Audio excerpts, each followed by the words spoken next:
गौरी देवी राजकीय महिला महाविद्यालय में बीएससी भाग द्वितीय की छात्राओं का स्वागत है। बच्चों, पूर्व में मैंने आपको ऑस्मो रेगुलेशन से संबंधित विस्तृत आंसर वाले और लघु या शॉर्ट आंसर वाले प्रश्न दिए थे। विस्तृत आंसर वाले बड़े या वर्णनात्मक उत्तर वाले प्रश्न के साथ साथ आपकी परीक्षा में अति लघु उत्तर वाले प्रश्न भी आते हैं। Very short answer type questions, अति लघु उत्तरीय प्रश्न। तो इसके पहले आपको ऑस्मो रेगुलेशन से संबंधित प्रश्न दिए गए थे। डाइजेशन से संबंधित विवरणात्मक अर्थात डिस्क्रिप्टिव टाइप क्वेश्चंस भी आपको दिए थे। आज आपको डाइजेशन या पाचन तंत्र से संबंधित अति लघु उत्तरीय प्रश्न दे रहा हूँ और इसके साथ में इनके उत्तर भी मैंने लिख दिए हैं। जो इनको पढ़ना चाहेंगे, मैंने अंग्रेजी में लिखा हुआ है, जो पढ़ना चाहेंगे हो सकता है यूट्यूब पर पढ़ने में असुविधा हो तो वो व्हाट्सएप पर इसको अच्छे से पढ़ सकते हैं।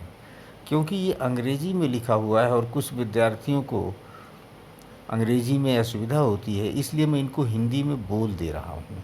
जो विद्यार्थी अंग्रेजी में असुविधा अनुभव करते हों वो इसे हिंदी में सुन ले और आवश्यकता अनुसार, ज़रूरत के अनुसार नोट कर लें। यहाँ पर उत्तर लिखने का अर्थ ये है कि आप ये समझ सकें कि किस प्रकार से अति लघु उत्तरीय प्रश्नों का उत्तर लिखा जाता है, किस प्रकार से सीमित शब्दों में अपनी बात कहनी है और लंबे वर्णन से या लंबे डिस्क्रिप्शन से बचना है, लंबे डिस्क्रिप्शन नहीं देने हैं। तो ये प्रश्न मैं बोल दे रहा हूँ और इनके उत्तर भी बोल दे रहा हूँ।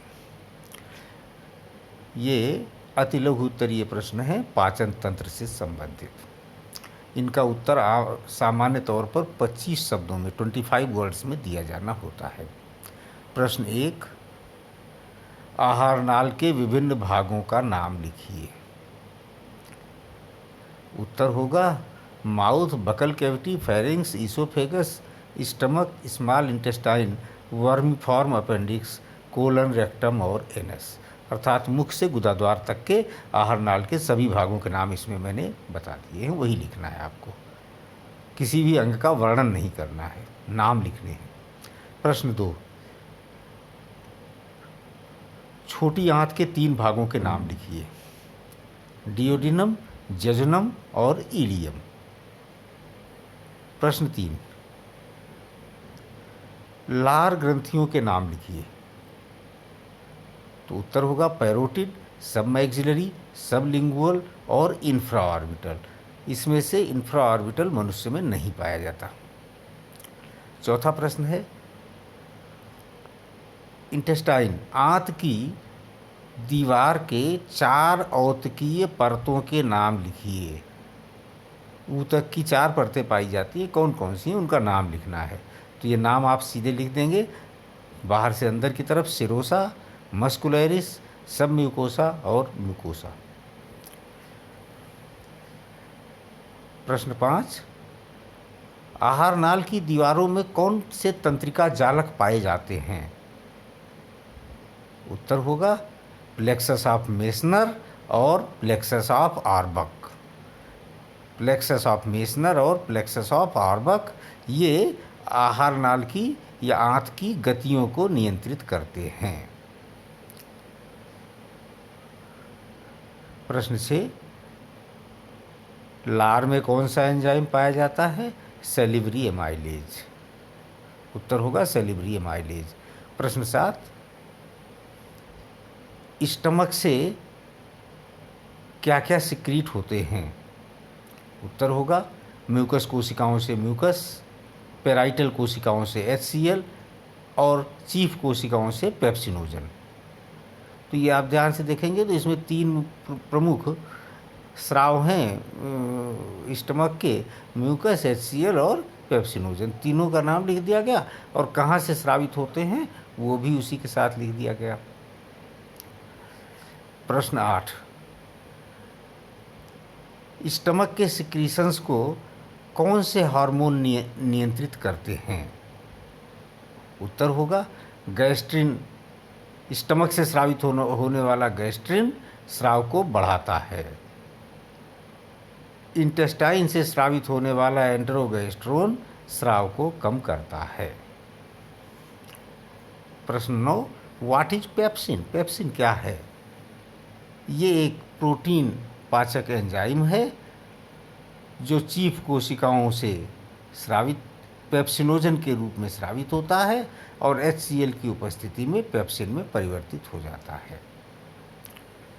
प्रश्न 10, व्हाट इज ट्रिप्सिन? ट्रिप्सिन क्या है? उत्तर, ये प्रोटीन पाचक एंजाइम है जो पैंक्रियास से ट्रिप्सिनोजन के रूप में स्रावित होता है और इंटेस्टाइन में क्षारीय माध्यम में एंटेरोकाइनेज नाम के एंजाइम की सहायता से ट्रिप्सिन में बदल दिया जाता है। प्रश्न 11 है, इंटेस्टाइन से कौन से हार्मोन स्रावित होते हैं? तो यहाँ आप देखेंगे हार्मोन के नाम लिख दिया है और उनका सामान्य कार्य लिख दिया है मैंने। एंटेरोगेस्ट्रोन गैस्ट्रिक स्राव को नियंत्रित करने के लिए, कोलिसिस्टोकाइनिन बाइल के स्राव को नियंत्रित करने के लिए, सिक्रेटिन और पैंक्रियोजाइमिन ये पैंक्रियास के सिक्रीशन को नियंत्रित करने के लिए, और विलिकाइनिन माइक्रोविलाई को सक्रिय करने के लिए। तो इस तरह से सारे एंजाइम, सारे हार्मोन्स के नाम और उनका काम संक्षिप्त में आ गया है। प्रश्न 12, माइक्रोविलाई क्या है? ये म्यूकोसा के अंगुली जैसे उभार हैं जो छोटी आंत में पाए जाते हैं। ये आंत के सरफेस एरिया को बढ़ाते हैं जो अवशोषण में उपयोगी है। 13 प्रश्न, क्वेश्चन नंबर 13, एंजाइम इंटेस्टाइन की दीवारों को क्यों नहीं पचाते? इसका उत्तर है क्योंकि वहाँ निरंतर म्यूकस स्रावित होता रहता है और वो म्यूकस आंत की दीवारों में एक सुरक्षात्मक कवरिंग या सुरक्षात्मक परत बनाए रखता है। प्रश्न 14,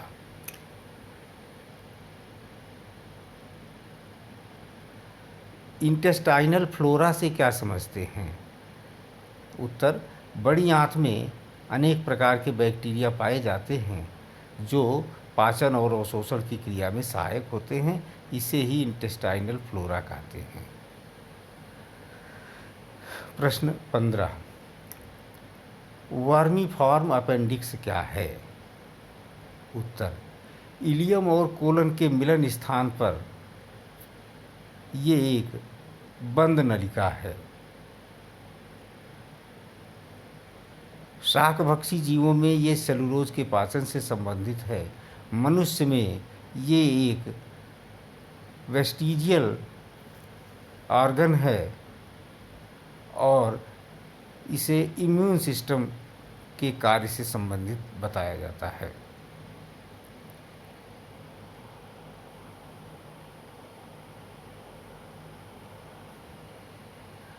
प्रश्न 16वां प्रश्न, कार्बोहाइड्रेट पाचन के अंतिम उत्पाद क्या हैं? उत्तर, ग्लूकोज, फ्रुक्टोज, गैलेक्टोज, सुक्रोज और माल्टोज। प्रश्न 17, वसा पाचन के अंतिम प्रोडक्ट क्या हैं? उत्तर, ग्लिसरॉल और फैटी एसिड। प्रश्न 18, प्रोटीन पाचन के अंतिम उत्पाद क्या हैं? उत्तर, अमीनो अम्ल। प्रश्न 19, लैक्टियल्स क्या हैं? उत्तर, ये लिम्फ की नलिकाएं हैं जो छोटी आंत की दीवारों में पाई जाती हैं। ये वसा के अवशोषण से संबंधित होती हैं। प्रश्न 20, क्रिप्स ऑफ लिबरकून क्या है?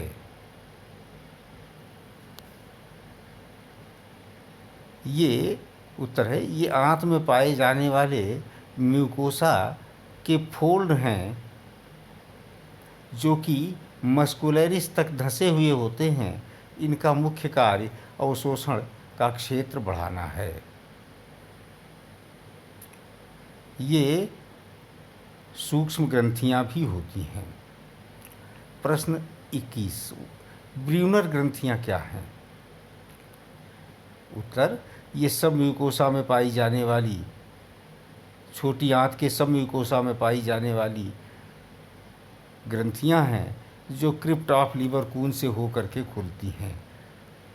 ये इंटेस्टाइनल जूस, जिसको सकस एंटेरिकस कहते हैं, उसका स्राव करते हैं। यही सकस एंटेरिकस इंटेस्टाइन की दीवारों की सुरक्षा करता है। प्रश्न 22, पाचन में बाइल जूस का क्या योगदान है? उत्तर, ये क्षारीय माध्यम उत्पन्न करता है जिससे ट्रिप्सिन कार्यशील होता है और वसा का भी पाचन क्षारीय माध्यम में होता है। 23, प्रश्न 23, स्फिंक्टर ऑफ ऑडी क्या है? उत्तर, जहाँ पर कॉमन बाइल डक्ट डिओडिनम में खुलती है वहाँ ये स्फिंक्टर पाया जाता है।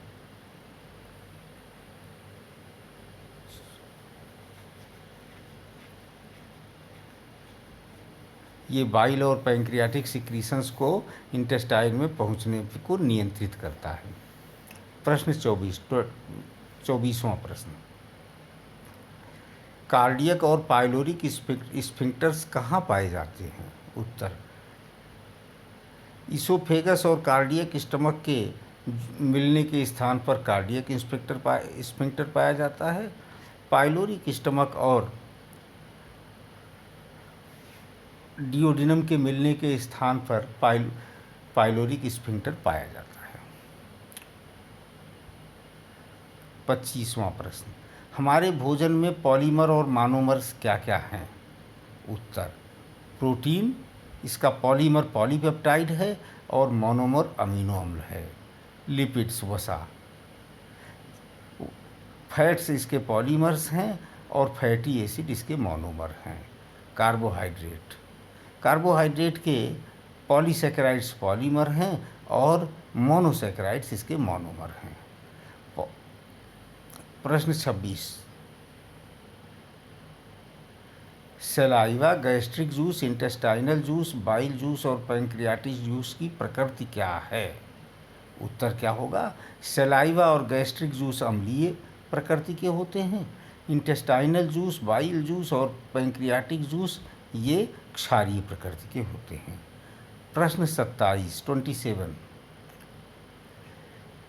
सलाइवा, लार के स्राव को कौन से कारक नियंत्रित करते हैं? उत्तर, मुंह में भोजन की उपस्थिति, भोजन का दृश्य या भोजन का विचार या भोजन की गंध। 28वां प्रश्न, वसा का पाचन किस एंजाइम के द्वारा होता है? उत्तर, लाइपेज, जो कि पैंक्रियास से स्रावित है। प्रश्न 29, स्टमक में स्रावित होने वाले HCl की सांद्रता क्या है? उत्तर, 0.1 N। इसके द्वारा स्टमक का pH 1.5 से 3.5 के बीच में स्थापित कर दिया जाता है। प्रश्न 30, what is intestinal microflora? Intestinal microflora क्या है? ऊपर भी इस प्रश्न को दिया हुआ था, ये रिपीट हो गया है मुझसे, तो इसका उत्तर वही होगा कि इंटेस्टाइन में बड़ी संख्या में बैक्टीरिया की जातियां पाई जाती हैं जो भोजन के पाचन और अवशोषण को नियंत्रित करते हैं। इसी को इंटेस्टाइनल माइक्रोफ्लोरा कहते हैं। तो बच्चों, ये मैंने कुछ प्रश्न आपको दिए हैं। वास्तव में जो बड़े उत्तर वाले प्रश्न होते हैं, डिस्क्रिप्टिव उत्तर होता है, उसी डिस्क्रिप्टिव उत्तर में ही इन सब का उत्तर भी मिल जाता है। ये मैंने आपको अभ्यास के लिए दिया है कि आप समझ सकें कि किस तरह से छोटा उत्तर लिखा जाएगा। कोई असुविधा हो तो आप मुझसे संपर्क कर सकते हैं, पूछ सकते हैं, अपनी समस्या का समाधान कर सकते हैं। थैंक यू बच्चों।